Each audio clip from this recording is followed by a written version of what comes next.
kuartal ke Tiga bulan ya. Iya. 3 ya? Betul. Oh iya benar. Sebentar. Betul. 3. Oke, kuartal 3 ya. Masih mikir. Oke, siap.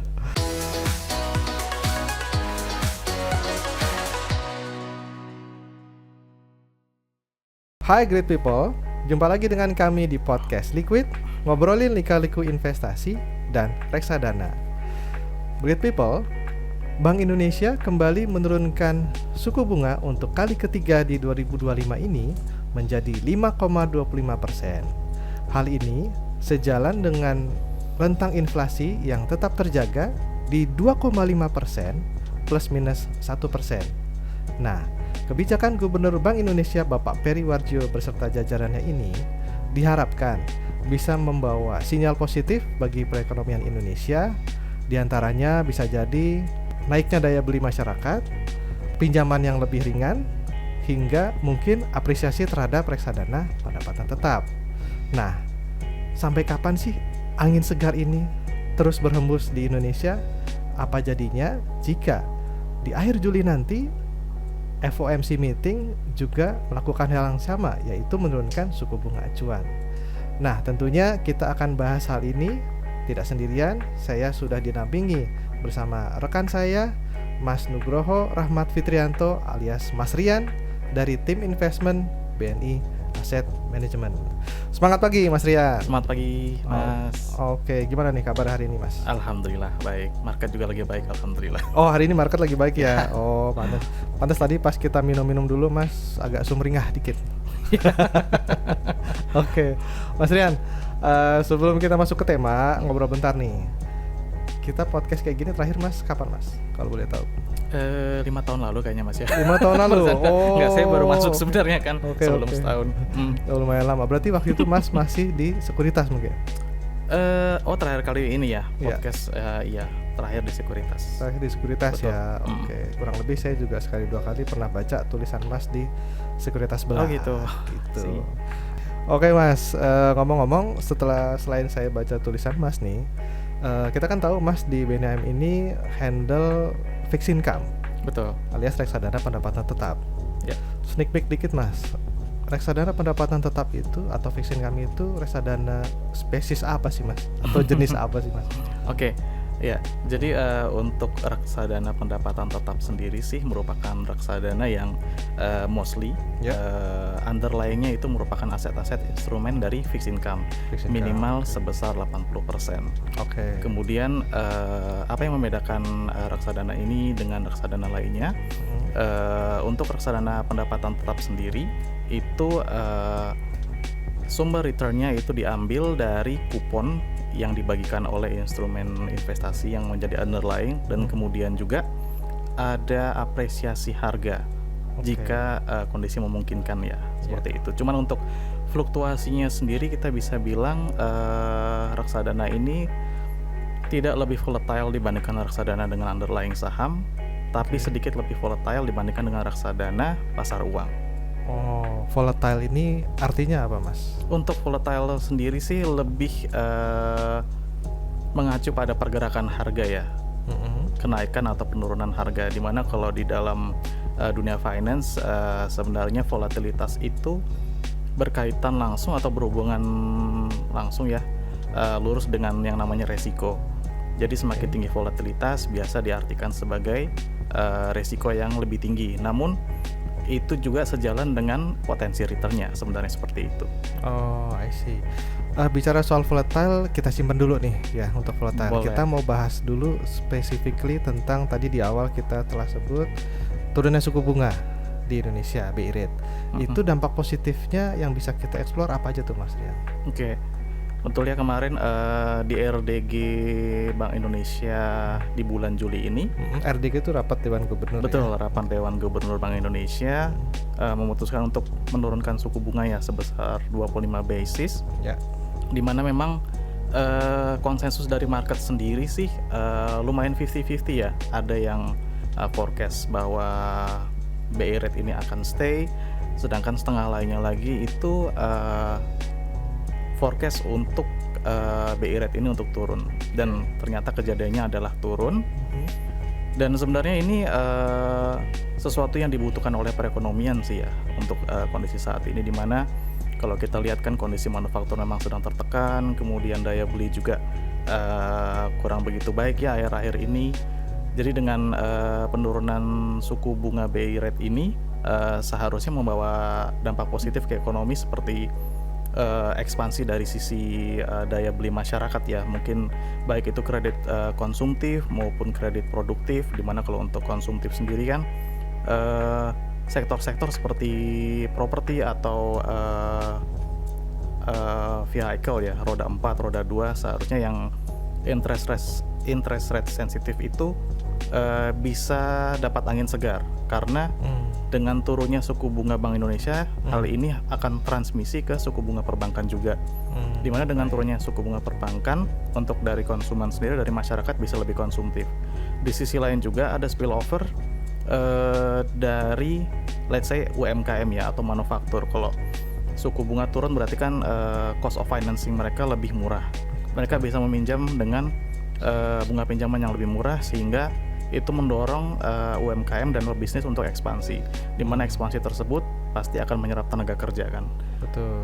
Ujung-ujungnya akan berbalik ke perekonomian. Di sisi lain yang mungkin bisa berdampak langsung kepada investor ya, mungkin dari sisi return dari reksadana pendapatan tetap itu sendiri, karena sejalan dengan penurunan suku bunga Bank Indonesia, untuk dari sisi yield government bond sendiri pasti akan mengalami penurunan, dimana mungkin yang masih awam, untuk penurunan yield sendiri di dalam fixed income translate tuh kenaikan harga, seperti itu apresiasi.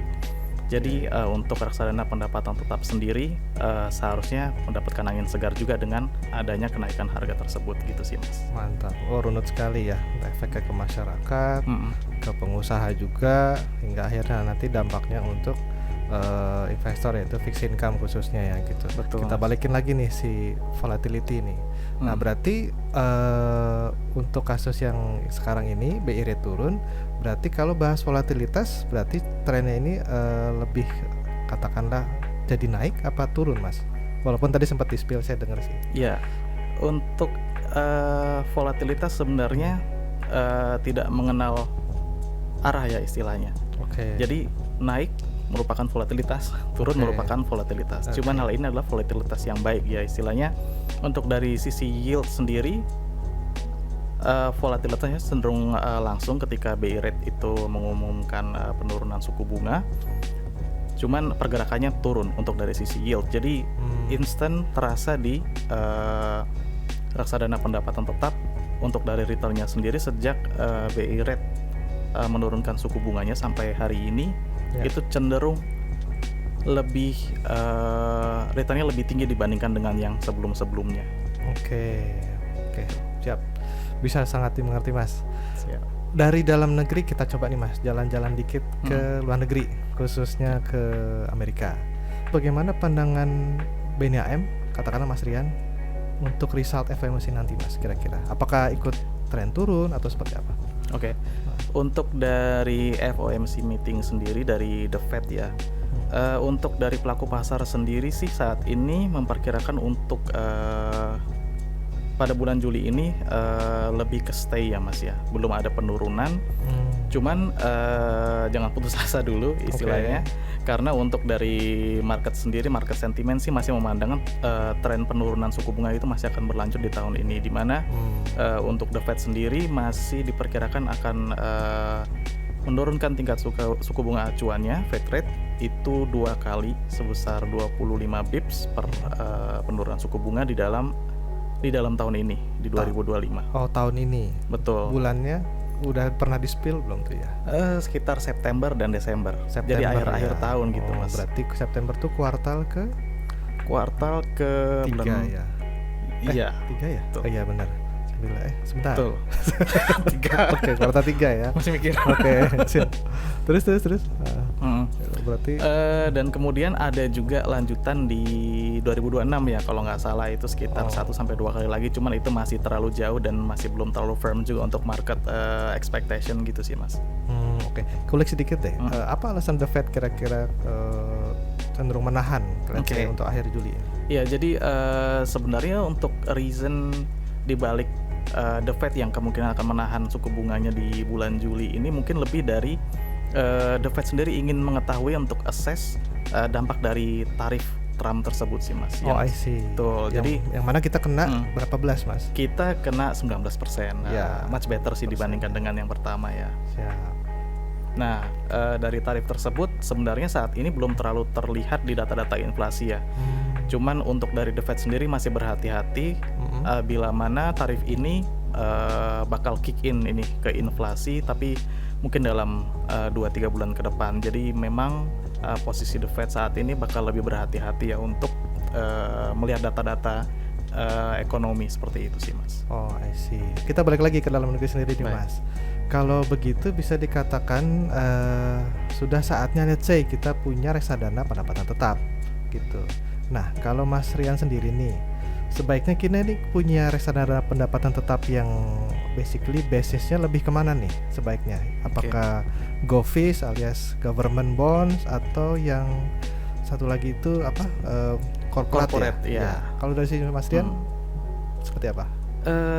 Kalau dari pandangan saya sendiri sih mungkin dalam jangka pendek sampai medium term gitu ya, bisa dibilang lebih prefer ke government bonds seperti itu karena untuk dari nature-nya sendiri government bonds di dalam pricing-nya itu lebih cepat dalam merefleksikan penurunan suku bunga dibandingkan dengan corporate bonds karena untuk government sendiri kan lebih banyak ditransaksikan di pasar sekunder sehingga dengan volume yang tinggi tersebut maka harga dapat di pricing in dengan lebih cepat dibandingkan dengan corporate bonds seperti itu. Jadi kalau mau dibilang prefer mana tetap government bonds. Kalau misalnya ditanya durasinya seperti apa, apakah panjang atau pendek, memang dengan dengan penurunan BI rate ini pergerakan paling banyak itu terjadi apresiasinya itu di bond dengan tenor-tenor yang medium sampai pendek. Jadi di bawah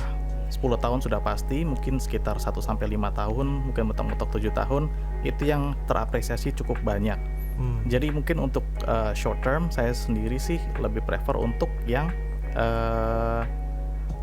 reksadana pendapatan tetap atau obligasi-obligasi dengan durasi lebih pendek. Cuman nanti kalau kita say untuk medium term kayak gitu, dimana untuk yang durasi-durasi pendek ini sudah terapresiasi cukup banyak, seharusnya kita melihat bakal ada parallel shifting ya. Jadi istilahnya untuk tenor-tenor medium sampai long term juga akan mulai menyusul mengikuti penurunan yieldnya, which is bagus untuk returnnya. Seperti itu sih Mas. Oke Mas Rian, dari sederet sinyal positif yang bisa diberikan untuk masyarakat Indonesia terutama penggiat pasar modal, nah kira-kira nih dampak apa yang perlu diwaspadai kalau misalkan suku bunga turun lagi seperti itu? Mungkin dalam short term sendiri sih ya dampak yang perlu diantisipasi dari penurunan suku bunga BI rate ini, kita mungkin lebih memperhatikan dari fluktuasi currency ya, dari mata uang, dari rupiah itu sendiri karena semakin tipis spread antara BI rate dengan Fed rate maka USD IDR atau rupiah itu lebih terekspos sama volatilitas dari outflow asing seperti itu. Karena istilahnya spreadnya semakin mengecil. Kalau boleh tahu spread yang tipis alias tidak terjauh ini kita berapa sih spreadnya? Jadi BI rate sekarang di 5,25% Mas ya. Dan sekarang untuk Fed rate sendiri masih di 4,5%. Jadi istilahnya kita sekarang spread antara BI rate dan Fed rate itu ada di 75 basis, which is sebenarnya secara historis seharusnya cukup tipis ya, seperti itu. Jadi ini juga yang mendasari proyeksi kami bahwa Bank Indonesia sendiri baru akan berani untuk melakukan cut rate lagi jika Fed rate sudah decide untuk turun suku bunganya agar tetap menjaga stabilitas dari nilai tukar. Kira-kira dampak apa lagi nih Om yang bisa diwaspadai lain? Katakanlah nih orang kan rame-rame ngajukan kredit, pengusaha rame-rame mumpung BI rate turun sehingga suku bunga kredit makin lebih mudah dan lebih kecil gitu. Nah itu ada dampak yang perlu diwaspadai nggak kira-kira? Iya, mungkin ada resiko, cuman mungkin tidak dalam jangka pendek ya, mungkin dalam jangka panjang kalau misalnya I see. suku bunga terus turun, kemudian untuk dari sisi banking system sendiri, untuk dari standar pemberian kredit juga terlalu loose. I mean untuk dari sisi perbankan juga terlalu gampang kasih kredit. Ujungnya sih ya bisa berdampak pada kenaikan resiko di perbankan karena ujung-ujungnya bisa banyak menyebabkan NPL ya. Jadi istilahnya untuk dari peminjam tersebut tidak semuanya merupakan quality borrowers seperti itu. NPL tuh non-performing loan ya. Betul. Dan di sisi lain juga kalau misalnya itu dibiarkan terus terjadi oleh pemerintah, mungkin bisa ada overheating di beberapa sektor ekonomi ya, seperti properti. Mungkin kita bisa lihat juga sewaktu properti boom ya di 2012-2013 itu harga cukup tidak terkendali, cuman akhirnya pemerintah step in untuk meregulasi sektor properti dan akhirnya untuk dari apresiasi harga properti tidak terlalu ekstrim lagi, seperti itu sih Mas. Oh, I see. Berarti itu salah satu sektor yang diwaspadai, sektor properti ya. Let's say ya. Mungkin dalam jangka panjang kalau misalnya underwriting dari banks tidak ketat seperti itu ya Mas. Ya, orang rame-rame ngajukan kredit rumah. Betul. Untuk 10, 15, 25 tahun gitu let's say. Terus tiba-tiba tadi itu ada 1-2 kasus yang NPL, non performing loan. Betul. Ya. Cuman untuk menambahkan sedikit, mungkin sekarang sih kalau kita lihat memang saat ini sih untuk underwriting loan baru dari perbankan sendiri sih untuk dari sisi bank cukup ketat ya Mas. Justru agak sedikit lebih defensif karena keadaan ekonomi nggak terlalu baik gitu ya. Jadi sebenarnya untuk resiko tersebut mungkin cukup jauh dari kondisi saat ini. Justru untuk dari perbankan sendiri saat ini memang butuh booster untuk boost mereka punya penyaluran kredit, karena saat ini sendiri untuk penyaluran kredit itu baru terus turun ya di 7,7%, sedangkan untuk target bawah dari Bank Indonesia sendiri itu di 8%. Seperti itu. Jadi keputusan Bank Indonesia untuk menurunkan suku bunga itu juga untuk mendorong agar pertumbuhan kredit menjadi semakin baik. Seperti itu. Ya sih, kemarin tuh ada teman kita yang, maksudnya teman saya yang cerita aja dia tiba-tiba karena suku bunga floating, maka dia coba alih kredit tuh gitu. Refinancingnya masih sisa 10 tahun, yang mana menurut saya itu wise sih, very wise gitu. Jadi ambil chances di situ. Kebetulan lagi BRI turun gitu. Nah itu salah satu dampak positif. Itu pun baru satu orang ya, gimana banyak perusahaan. Anyway, masih soal suku bunga turun nih Mas. Pasar modal sendiri, market maksud saya, itu apakah sudah ada capital inflow yang signifikan baik dari dalam ataupun luar negeri? Kalau kita berbicara terkait dengan capital inflow sejak penurunan BI rate ya, untuk dari asing sendiri sih untuk ke pasar obligasi pemerintah memang ada inflow, cuman tidak begitu kencang ya. Kalau dari nominalnya sendiri sekitar 2 triliunan. Cuman yang kencang malah dari sisi perbankan. Itu 2 triliunan itu mostly dari dalam atau luar negeri? Dari luar negeri. Dari luar negeri. Untuk dari dalam negeri sendiri paling besar inflow masuk ke dalam government bond setelah penurunan BI rate itu dari perbankan, karena memang saat ini ya bisa dibilang untuk dari sisi likuiditas perbankan sedikit lumayan ample ya, karena ample maksudnya? Lebih banyak dibandingkan periode sebelumnya secara relatif ya, karena